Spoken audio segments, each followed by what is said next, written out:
27 सितंबर 2021 मुरली। ओम शांति। मीठे बच्चे, योग बल से ही तुम्हें अपने विकर्मों पर जीत पाकर विकर्माजीत बनना है। प्रश्न, कौन सा ख्याल पुरुषार्थी बच्चों को भी पुरुषार्थहीन बना देता है? उत्तर, अगर किसी पुरुषार्थी को यह ख्याल आया कि अभी तो बहुत समय पड़ा है, पीछे गैलप कर लेंगे, परंतु बाप समझाते हैं, बच्चे मौत का समय निश्चित थोड़ी ही है, कल कल करते मर जाएंगे तो कमाई क्या होगी। इसलिए जितना हो सके श्रीमत पर अपना और दूसरों का कल्याण करते रहो। समय का सोचकर पुरुषार्थहीन मत बनो। गीत ओम नमः शिवाय। ओम शांति। यह तो बच्चों को समझाया गया है कि निराकार साकार बिगर कोई कर्म कर नहीं सकते, पार्ट बजा नहीं सकता। रूहानी बाप आकर ब्रह्मा द्वारा रूहानी बच्चों को समझाते हैं, योग बल से ही सतो प्रधान बनना है और विश्व का मालिक बनना है। यह बच्चों की बुद्धि में है कि कल्प कल्प बाप आकर राजयोग सिखाते हैं ब्रह्मा द्वारा और आदि सनातन देवी देवता धर्म की स्थापना करते हैं, अर्थात मनुष्य को देवता बनाते हैं। मनुष्य जो देवी देवता थे, पावन थे, सो अब बदल 84 जन्मों बाद पतित बन पड़े हैं। भारत जब पारसपुरी था तो पवित्रता सुख शांति सब था। यह 5000 वर्ष की बात है। तिथि तारीख सहित बाप सारा हिसाब किताब समझाते हैं। इनसे ऊंच तो कोई है नहीं। सृष्टि व झाड़ जिसको कल्प वृक्ष कहते हैं, उनके आदि मध्य अंत का राज भी बाप ही बैठ समझाते हैं। भारत का जो देवी देवता धर्म था वह प्राय लोप हो गया है, सिर्फ चित्र जरूर है। भारतवासी जानते हैं कि सतयुग में लक्ष्मी नारायण का राज्य था।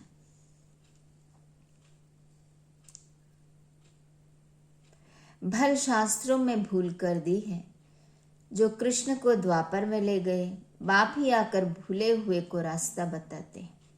उनको कहते हैं मुक्ति जीवन मुक्ति का गाइड। सर्व को मुक्ति जीवन मुक्ति देने वाला एक ही है। भारत जब जीवन मुक्त है तो बाकी सब आत्माएं मुक्तिधाम में है, इसलिए उनको कहा जाता है मुक्ति जीवन मुक्ति दाता।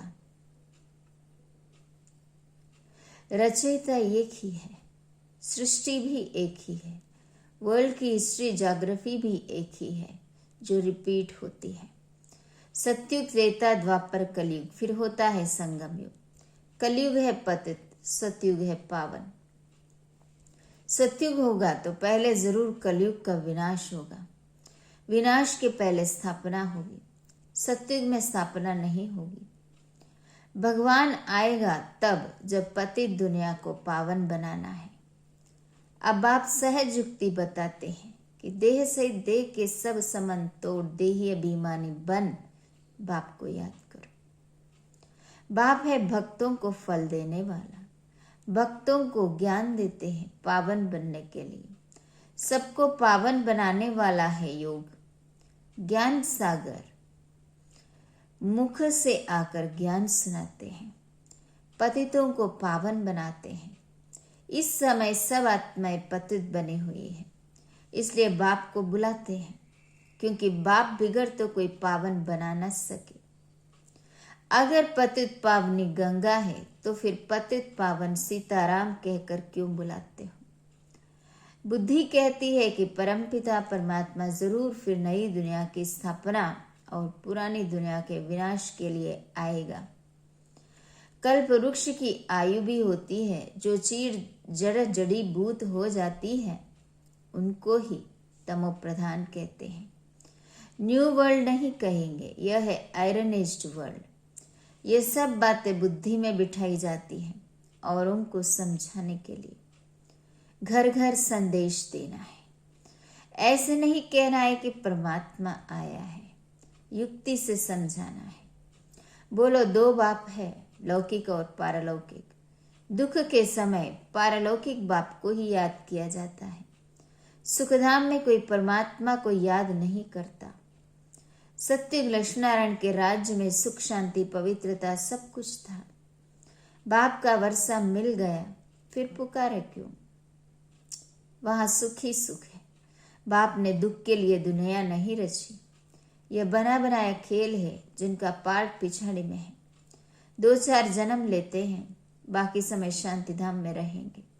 बाकी खेल से कोई निकल जाए यह हो नहीं सकता। 1-2 जन्म लिया, बाकी समय जैसे मोक्ष है। आत्मा पार्टधारी है, कोई का ऊंचा पार्ट है, कोई का कम। गाया हुआ ईश्वर का अंत कोई पा न सके। ईश्वर ही आकर रचयिता और रचना के आदि मध्य अंत का राज समझाते हैं। बाप समझाते हैं, मैं साधारण तन में प्रवेश करता हूं। मैं जिस तन में प्रवेश करता हूं, ये अपने जन्मों को नहीं जानते हैं। मैं इनके 84 जन्मों की कहानी सुनाता हूं। कोई भी पार्ट चेंज नहीं हो सकता। यह बना बनाया खेल है। ये किसकी बुद्धि में बैठता नहीं। बुद्धि में तब बैठे जो पवित्र होकर समझे। अच्छी रीति समझने के लिए 7 रोज भट्टी में पड़े। भागवत आती भी 7 रोज रखते हैं। कोई 7 दिन में अच्छी रीति समझ लेते हैं। कोई तो कह देते कि हमारी बुद्धि में कुछ भी नहीं बैठा। ऊंच पद नहीं पाना होगा तो बुद्धि में कैसे बैठेगा? अच्छा, फिर भी कल्याण तो हुआ ना। प्रजा तो ऐसी ही बननी है। बाकी राज्य भाग्य लेने में मेहनत है। बाप को याद करने से ही विकर्म विनाश होंगे। अब करो व न करो, परंतु बाप का डायरेक्शन है। प्यारी वस्तु को याद किया जाता है। भक्ति मार्ग में भी कहते हैं कि हे पतित पावन आओ। अब वह मिला है। कहते हैं मुझे याद करो तो कट उतर जाएगी। बादशाही ऐसी थोड़ी मिल जाएगी। याद में ही थोड़ी मेहनत है। बहुत याद करने वाले ही कर्मातीत अवस्था को पा लेते हैं। पूरा याद न करने से विकर्म विनाश नहीं होंगे। योग बल से ही विकर्माजीत बनना है। लक्ष्मीनारायण इतने पवित्र कैसे बने, जबकि कलयुग के अंत में कोई भी पवित्र नहीं है। इस समय गीता ज्ञान का एपिसोड रिपीट हो रहा है। शिव भगवान वाच भूले तो सबसे होती रहती है। मैं आकर सबको अभूल बनाता हूँ। भारत के जो भी शास्त्र है ये सब है भक्ति मार्ग के। बाप कहते मैंने जो कुछ कहा था वह किसको भी पता नहीं है। जिन्होंने मेरे द्वारा सुना उन्होंने 21 जन्म की प्रारब्ध पाई। फिर ज्ञान प्राय लोप हो जाता है। तुम ही चक्र लगाए फिर यह ज्ञान सुन रहे हो। तुम जानते हो हम सैपलिंग लगा रहे हैं मनुष्य से देवता बनाने का। यह है दैवी झाड़ का सैपलिंग। वे लोग तो उन झाड़ों का कलम लगाते रहते हैं। बाप आकर कंट्रास्ट बताते हैं। तुम दिखाते भी हो कि उन्होंने क्या प्लान है, तुम्हारा क्या प्लान है। वह फैमिली प्लानिंग करते कि दुनिया बढ़े नहीं। बाप तो बहुत अच्छी बात बताते हैं कि अनेक धर्म विनाश हो जाएंगे और देवी देवता धर्म की फैमिली स्थापन हो जाएगी। सतयुग में एक ही आदि सनातन देवी देवता धर्म की फैमिली थी और अनेक फैमिलियां भी थी ही नहीं। इस समय भारत में देखो कितनी फैमिलीज हैं। Gujarati family, Sikh family.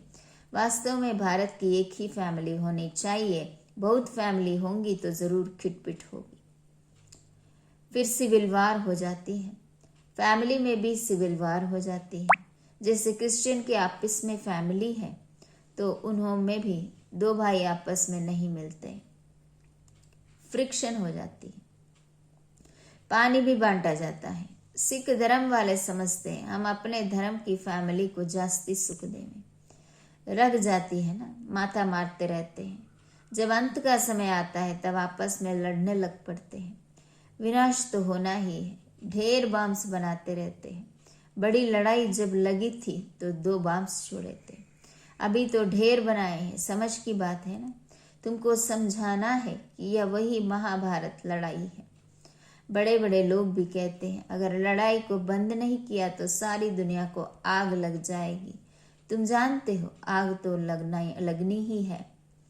बाप आदि सनातन देवी देवता धर्म की स्थापना करते हैं। राजयोग है ही सतयुग का। जो देवता धर्म प्राय लोप हो गया है वह फिर स्थापन करते हैं। अब कलयुग है, इनके बाद सतयुग चाहिए। अब कलयुग विनाश के लिए यह महाभारत लड़ाई है। यह सब अच्छी रीति धारण कर समझाना है, क्योंकि मनुष्य है आसुरी संप्रदाय, इसलिए खबरदारी रखनी है। कल पहले मुआफिक जो विघ्न पड़ने होंगे वह पड़ेंगे जरूर।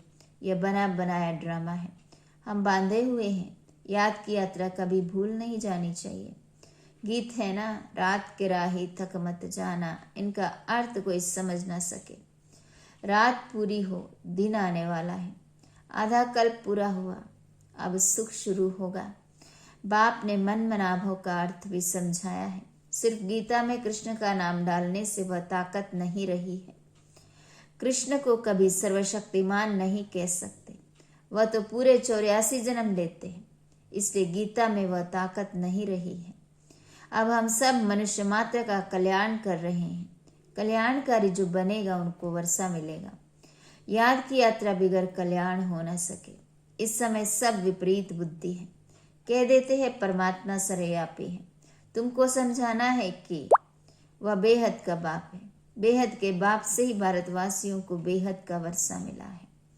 भारतवासियों ने ही 84 जन्म लिए हैं। अभी तुम प्रैक्टिकल में देखते हो कि ज्ञान तो तुम सुनते ही रहते हो। दिन प्रतिदिन तुम्हारे पास बहुत नए नए आते रहेंगे। अभी अगर बड़े बड़े लोग आ जाएं तो देरी न लगे, झट आवाज निकल जाए, हंगामा हो जाए। इसलिए युक्ति से धीरे धीरे चलता रहता है। यह है ही गुप्त ज्ञान, इसको पता भी नहीं पड़ता कि यह क्या कर रहे हैं। भक्ति में है दुख, ज्ञान में है सुख। रावण के साथ तुम्हारी युद्ध कैसी है यह तो तुम ही जानो और कोई जान न सके। भगवान वाच, तमो प्रधान से सतो प्रधान बनना है तो मुझे याद करो, तो पाप विनाश हो जाएंगे। पवित्र बनो तो साथ ले जाएंगे। मुक्ति तो सबको मिलनी है, सब रावण राज से मुक्त हो जाएंगे। तुम कहते हो कि शिव शक्तियां, ब्रह्मा कुमार कुमारियां ही श्रेष्ठाचारी दुनिया स्थापन करेंगे। परम पिता परमात्मा की श्रीमत पर कल्प पहले मुआफिक 5000 वर्ष पहले श्रेष्ठाचारी दुनिया थी। यह बुद्धि में बिठाना चाहिए। मुख्य पॉइंट्स जब बुद्धि में धारण होंगे तब याद की यात्रा में रहेंगे। कोई समझते अभी टाइम पड़ा है, पीछे पुरुषार्थ कर लेंगे, परंतु मौत का नियम थोड़े ही है। कल मर जाए ना, इसीलिए ऐसे मत समझो, अंत में गैलप कर लेंगे। यह ख्याल और ही गिरा देगा।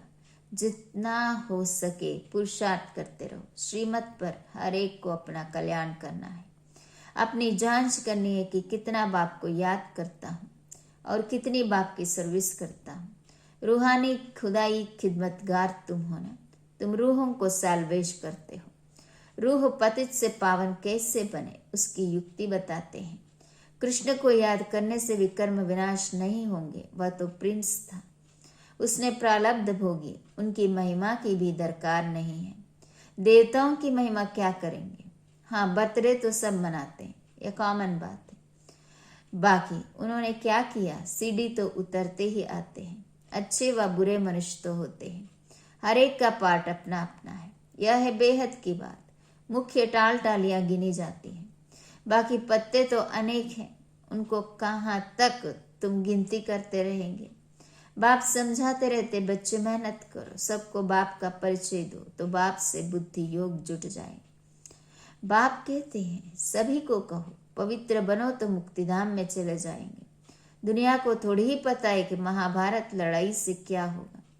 यह यज्ञ रचा है क्योंकि नई दुनिया चाहिए। हमारा यज्ञ पूरा होगा तो सब इस यज्ञ में स्वाहा होना है। अच्छा, मीठे मीठे सिखिलते बच्चों प्रति माता पिता बाप दादा का याद प्यार और गुड मॉर्निंग। रूहानी बाप की रूहानी बच्चों को नमस्ते। हम रूहानी बच्चों की रूहानी माता पिता बाप दादा को याद प्यार, गुड मॉर्निंग और नमस्ते। नमस्ते बाबा, नमस्ते। धारणा के लिए मुख्य सार, सच्चा सच्चा खुदाई खिदमतगार बन सभी रूहों को सैल्वेज करने की सेवा करनी है। सबका कल्याण करना है, सबको बाप का परिचय देना है। दूसरे पॉइंट, प्यारे ते प्यारी वस्तु को प्यार से याद करना है। बने बनाए ड्रामा पर अटल रहना है। विघ्नों से घबराना नहीं है। वरदान, मैंपन के बोझ को समाप्त कर प्रत्यक्ष फल का अनुभव करने वाले बालक सो मालिक भव। जब किसी भी प्रकार का मैंपन आता है तो बोझ सिर पर आ जाता है, लेकिन जब बाप ऑफर कर रहे हैं कि सब बोझ मुझे दे दो, आप सिर्फ नाचो, उड़ो, फिर यह क्वेश्चन क्यों कि सर्विस कैसे होगी, भाषण कैसे करेंगे। आप सिर्फ निमित्त समझकर कनेक्शन पावर हाउस से जोड़कर बैठ जाओ। दिल शिकस्त नहीं बनो तो बाप दादा सब कुछ स्वतः करा देंगे। बालक सो मालिक समझकर श्रेष्ठ स्टेज पर स्थित रहो तो प्रत्यक्ष फल की अनुभूति करते रहेंगे। स्लोगन, ज्ञान दान के साथ साथ गुणदान करो तो सफलता मिलती रहेगी। ओम शांति।